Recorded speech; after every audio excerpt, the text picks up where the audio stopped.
for those of you who don't know us.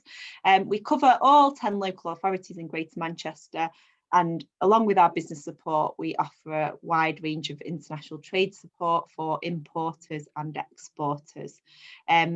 So as part of our support post Brexit, we are putting on these fortnightly sessions. So we've done one on export basics, we've done one on the changes due to the new trade agreement, and then today's session is going to focus on Incoterms. It's going to be delivered by our colleague and friend Jeff Lewis, who is one of our trainers. He delivers training across the Chambers of Commerce network and has also worked in a number of organisations on the exporting side. So I'll hand over to you now, Jeff. Okay, we're going to have a poll. Yes, good morning, everyone. We've got the first poll, and we would like to know, what would you say describes best your company's export experience? Are you new to export, an occasional exporter, experienced exporter, or is this not applicable to you? We'll just give a couple of seconds more for everyone to reply.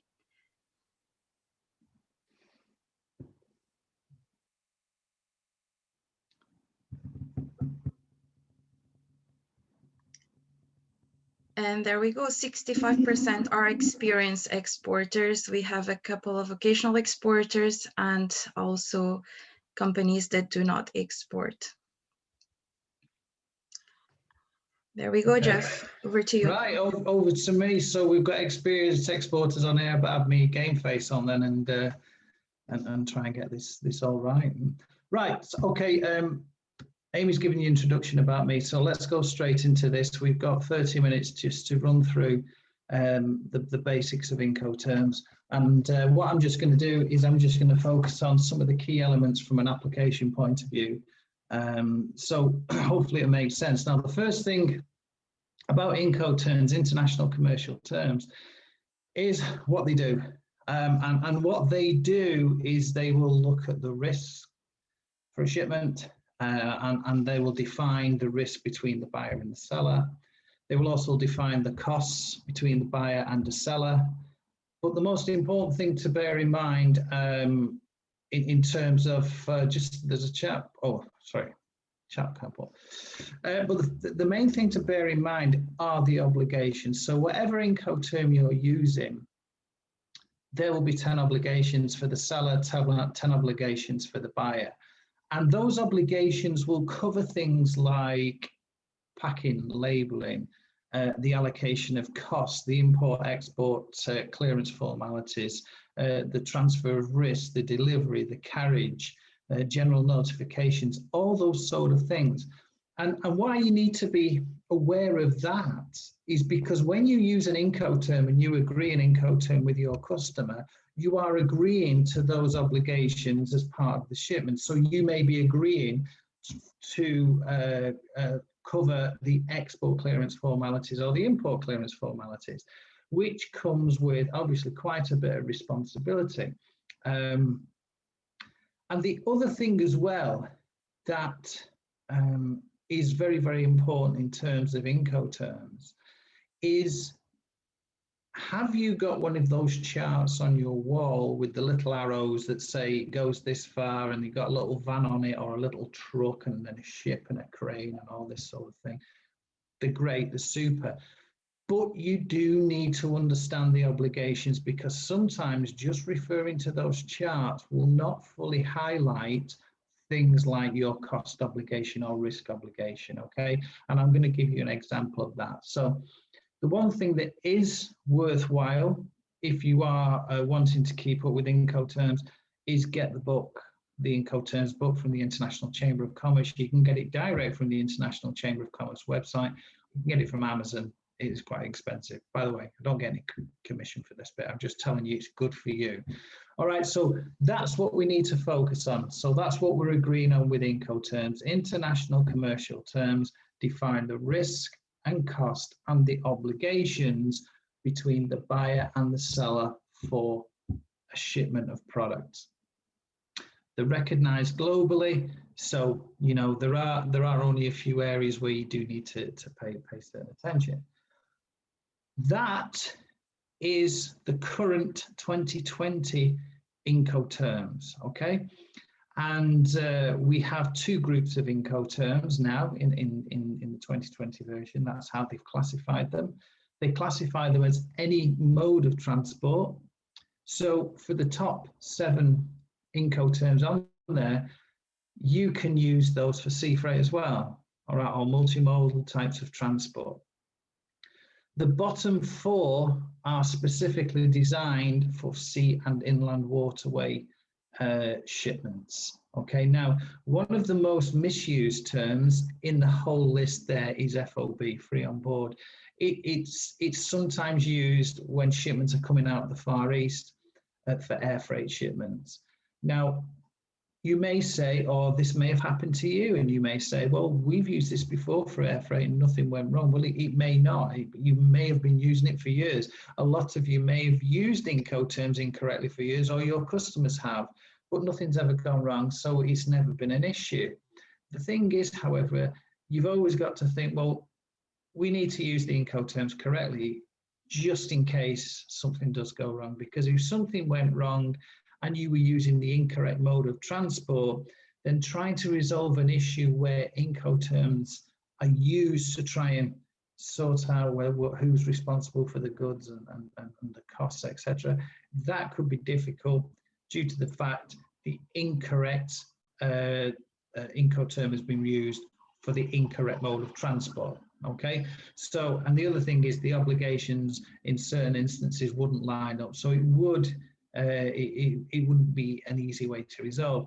The other thing to bear in mind as well, in terms of the versions of Incoterms, is earlier versions can be used as well. So again, that can cause some problems. So if earlier versions are specified, they can be used.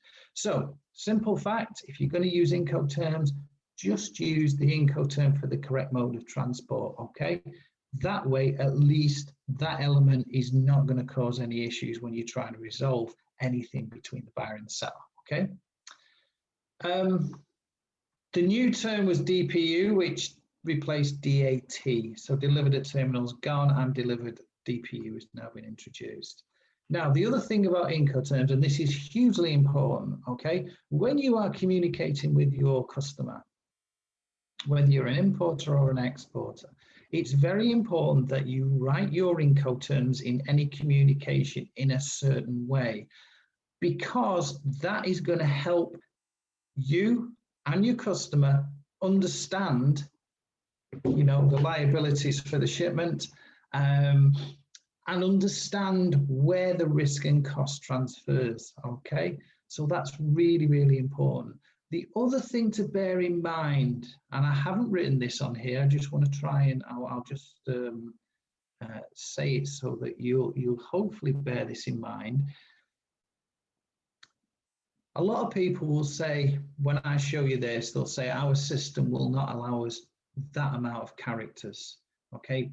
Always remember, your system should not drive your international trade. Your international trade should drive your system. Okay, so let's have a look at how you write your terms. You write your Incoterm. The 3-letter acronym, XWorks, FOB, FCA, that is always going to be written in English. In other words, it's always going to be written FCA. It's not going to be translated into any other language. Even if the documents are in Portuguese, Cantonese, or Arabic, then the Incoterm will always be written FCA, FOB. Okay, so that should help everybody understand this global harmonized shipping system. So you write the Incoterm you want to use. Then what you write after the Incoterm is a place.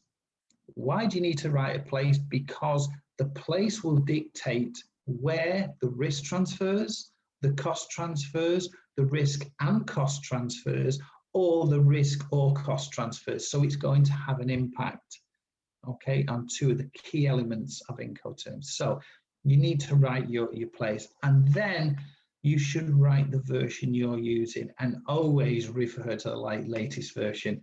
That's entirely up to you, but if you were doing an FOB free on board shipment from Liverpool, then you would be better off writing it in that format.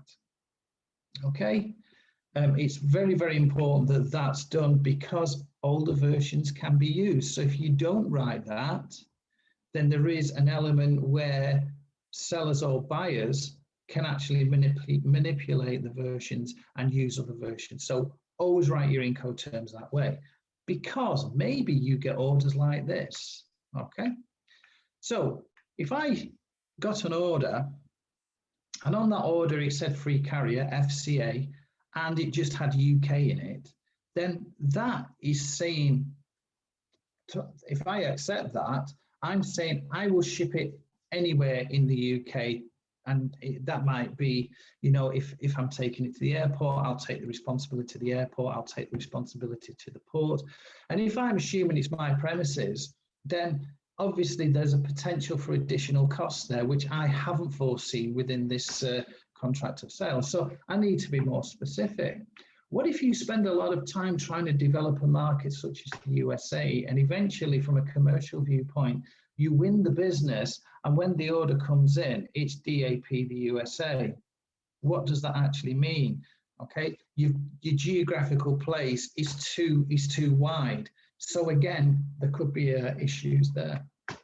So what we do is we become very geographically specific. Again, you need to consider where you are. If you were in London, then obviously London's a big place, so you want to tie that down. So postcodes are a good idea.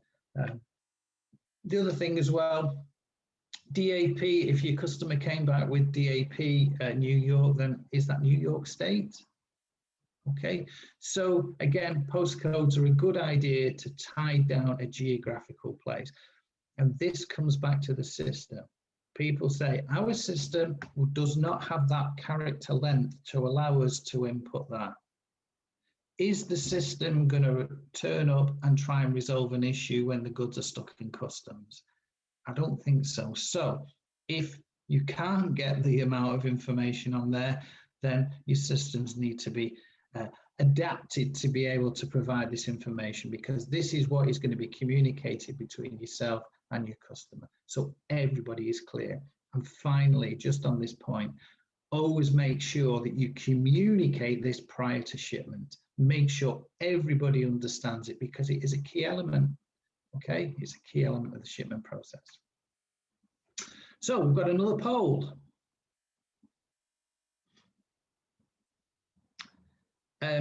Yeah, there we go. So we have, what have you considered in terms of customs with the EU?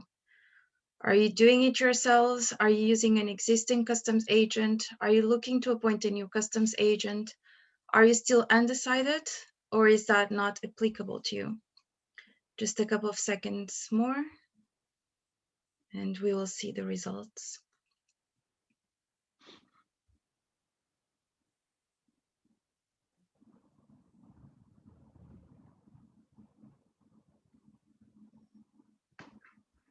All right, we've got 57% using an existing customs agent. Still a couple of people undecided, and some people doing it themselves as well. Over to you, Jeff. Thank you. Okay, so let's look at some key Incoterms and some key pointers as far as the use of Incoterms. And also, as far as the EU is concerned, Incoterms are now a lot more applicable due to the fact that we have this customs declaration process. And as I said before, one of the obligations, obligation A7 and B7 for each Incoterm, will define your responsibility for the export formalities and the import formalities. So you need to be aware of that now for the EU. Now, in terms of the terms, here's a few little bits of pointers in terms of what you use. Now, a lot of people, and when we've done the training courses face-to-face, we've asked the question about what your Incoterms. A lot of people use Ex-Works, okay? Ex-Works is an Incoterm that is quite popular because commercially it means I've got no responsibility for the goods, basically. And a lot of people use that mindset to say I've got no responsibility. So it's absolutely fine to actually think like that, but you need to understand the obligations of the Incoterms. So there again, the obligations come in because it impacts the risk and responsibility. What Ex Works means is the risk transfers when the goods are placed or made available or at the disposal of the buyer at a named place. Now, a lot of people on the documentation will just write Ex Works.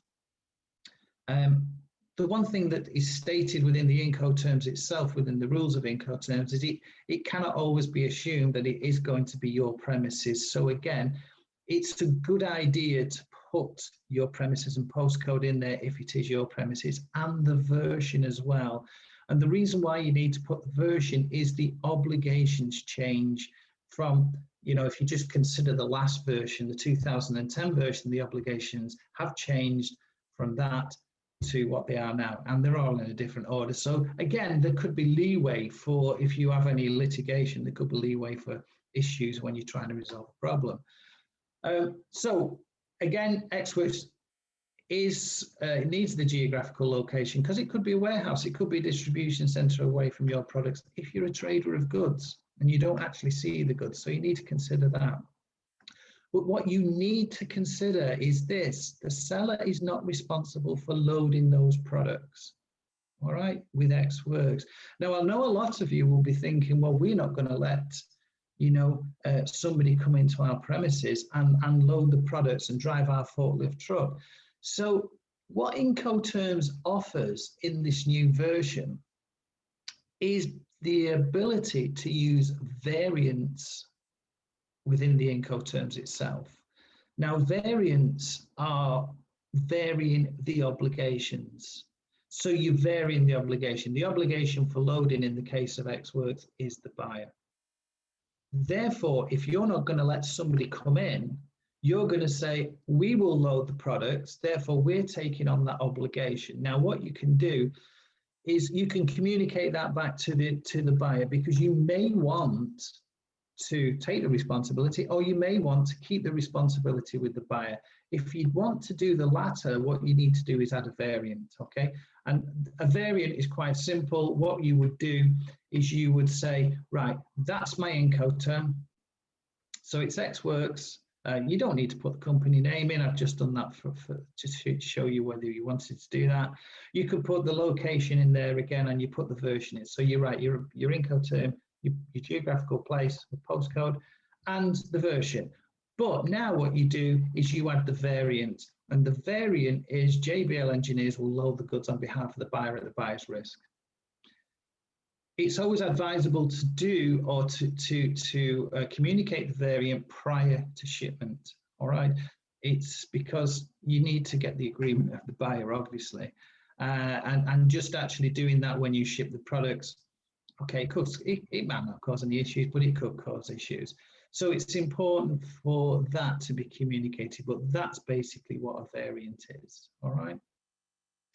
Now then, some people say, well, you know, I don't want to go all through that, and we may miss that, or the computer won't allow us to have that much information on there.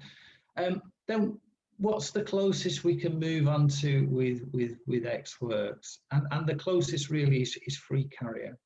Now, free carrier is used a lot, but there is an issue here with free carrier.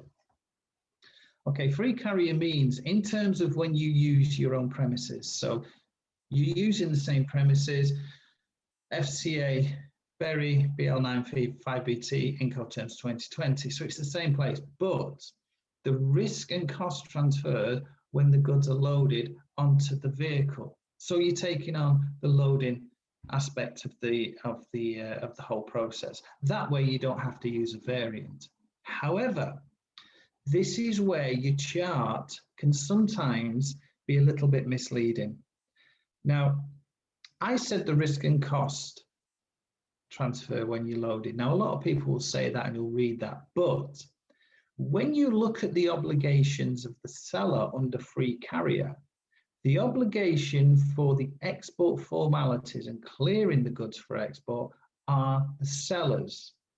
Now, if your products are transferring at your premises and the declaration process is happening 200 miles down the road, and that's where you're going to get charged, or a broker's going to be used and they're going to recharge that, or the buyer sends the shipment, the freight forwarder in, and they engage a broker to do the export clearance formalities themselves, they can charge that back to you. So as the seller, you can get charged for the export clearance formalities. So just be aware of that, because that will not be indicated on your little chart. Okay. As we go through, then we come on to the next one.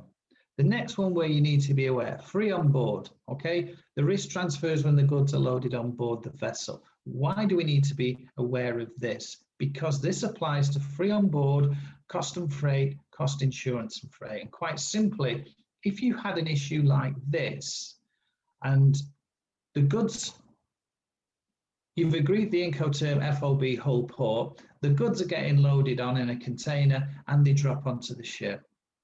Who's responsible, the buyer or the seller? Now, the problem here is there's no reference to the Incoterm version. So under 2010, sorry, under the 2000 version, it said when the goods were across the ship's rail. So as that's still applicable and is still referred to by many companies, overseas, then you need to make sure you reference the version. Okay, so the simple thing to do, put the version behind FOB, CFR, CAF in particular, but do it for every Incoterm. Okay, so that's FOB. Now, there's one thing that you always need to be aware of when you're using the C terms. All right, if you've got a shipment going from air and your order comes in and your goods are going to New York by air and the customer's specified CPT, the reason I mention this is they put it on the order forms and people just accept the orders. But what does it mean? Again, it comes back to how you write the Incoterm. You've got two options: carriage paid to Manchester, carriage paid to New York. Obviously, the correct way for a shipment from New York to Manchester is CPT Manchester, not CPT New York. So basically, what a lot of people will do is they will assume the risk transfers in Manchester when in fact the risk transfers in New York. Okay, and again, what we have here is the risk transfers when the goods are handed over. So you've got the interpretation of what handed over means, but you've also got the way the Incoterm's written, because of the place that's written after the Incoterm with the C terms is where the cost transfers and not the risk.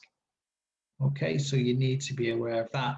That's why they do add these additional insurance elements. So carriage insurance paid to will allow the seller to take out insurance on behalf of the buyer to enable the buyer to make a claim. So just be aware there are 2 points where the risk and cost transfers with the C terms, and the place that's written behind the C terms will be the place where the cost transfers and not the risk. Okay. Now then, finally, the one that probably is causing issues with European trade at this moment in time is delivered duty paid. Because last year, if you were shipping to Europe, you could have used delivered duty paid into the EU because there was no customs declaration process.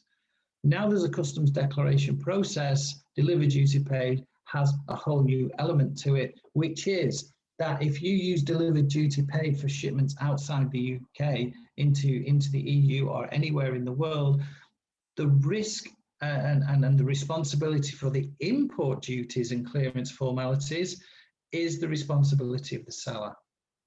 Now, this is causing problems due to the fact that there is an issue with, well, if we're responsible for that cost, is there any way we can reclaim any of these costs? So if I just show you a quick example, and the problem is with this Incoterm, maybe some of you have come across this, from a commercial point of view, if I was to try and win business, then I could use this term to say, well, I've given you discount, etc., etc. I've given you my best price. I tell you what I'll do. I'll pay your import duties and taxes. We'll use DDP. And again, if it was in a face-to-face, I'll guarantee the majority of people would accept that. So from a commercial point of view and an organizational point of view, you need to get your teams together to explain this situation, because just accepting DDP could land you in a bit of trouble. So if you did agree to that and you were buying your products in, the supplier would say, well, it's DDP Manchester M3 3WD 2020. So you know you're going to get your goods delivered to the door. That's not an issue. And the seller's agreed to pay your duties and taxes. He's also agreed to invoice you for that. So you get your product, which includes the shipping cost, because shipping costs are dutiable. You've got your duty, and then you've got your VAT, which is applied to the duty paid value. So your total landed cost is £1,320. Now the problem is you get invoiced that, but because of the Incoterm, you can't claim the VAT back. Company in Japan can also, unless they have a fiscal representation in the UK and a VAT registration, cannot claim that VAT back as well. So the problem is you're more expensive. You've got a tax that cannot be reclaimed and becomes a cost of sale. So at the end of the day, if you're looking at the EU, for example, and your European companies are saying, we want you to continue to ship to us DDP, I'm sure there's a lot of you who will be aware of this fiscal representation and setting up overseas.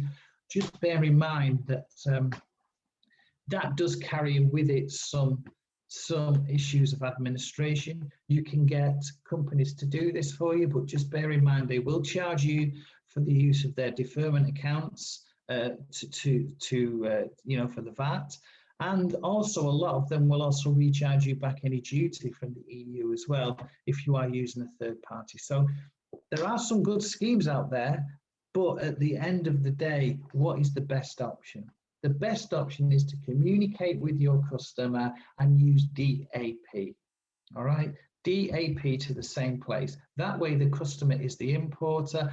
That way the customer can reclaim the VAT back.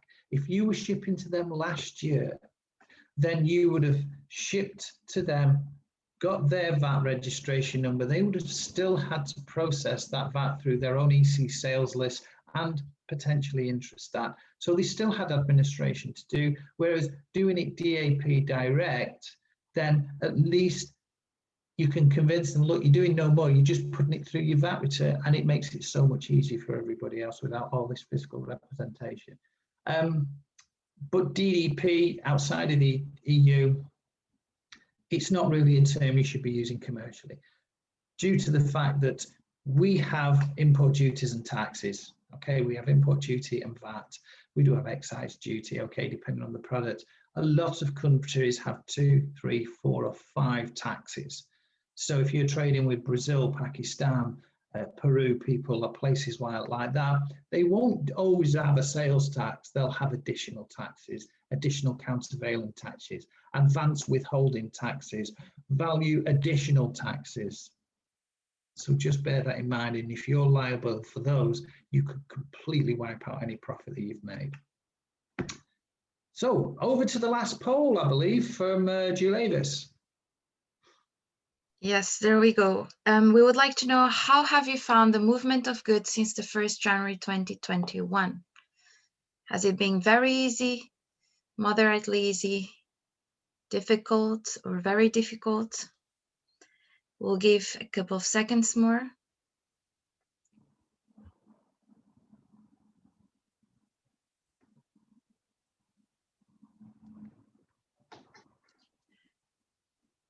There we go. We see that there's still quite a few companies finding it very difficult or moderately difficult.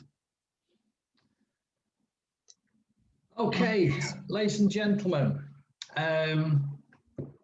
that was a very brief run through. We have 30 minutes to get through. So if there was a lot of talk in there and you didn't get everything down, you've now got the opportunity to ask your questions. And I'll be happy to take those questions. But basically, you know, there's a lot more to Incoterms, and what you should be doing really is getting the book, getting on, you know, there's lots of different areas, people who will do training courses and things like this. But within 30 minutes there, hopefully you've seen some of the issues and the obligations and the way to write Incoterms that are going to make it very, very important to ensure, you know, that element of the shipment process goes as smoothly and without any issues, which, you know, issues cause additional costs impact profit. So happy to take any questions.